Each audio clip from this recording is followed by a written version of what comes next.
വഫിയ കോഴ്സും ആരംഭിക്കപ്പെട്ടിട്ടുള്ളത്. സമസ്ത കേരള ജമിയത്തുൽ ഉലമ തന്നെയാണ് അതിന് അംഗീകാരം കൊടുത്തിട്ടുള്ളതും ഇപ്പോഴും കൊടുത്തുകൊണ്ടിരിക്കുന്നതും. സമസ്ത അതിൻ്റെ അംഗീകാരം എടുത്തു കളഞ്ഞിട്ടൊന്നുമില്ല. അതൊക്കെ തെറ്റിദ്ധാരണയാണ്. സമസ്തയുടെ ഒരു രേഖയിലും അത് കാണാൻ പറ്റുകയില്ല. വഫിയ കോഴ്സിന് അംഗീകാരം വിവരിച്ചിരിക്കുന്നു എന്ന് സംസ്ഥ എവിടെയും പറഞ്ഞിട്ടില്ല. ഒരു രേഖയിലും അത് കാണാൻ പറ്റില്ല.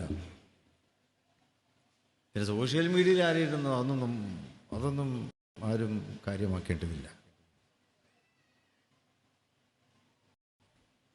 ഒരു മുഷാവറ അംഗവും അതിനെ തള്ളി പറഞ്ഞിട്ടുമില്ല. അത് സംസ്ഥയുടെ അഭിമാനമാണ് ഈ വിദ്യാഭ്യാസ പദ്ധതി എന്നുള്ളത്. വഫിയ മാത്രമല്ല.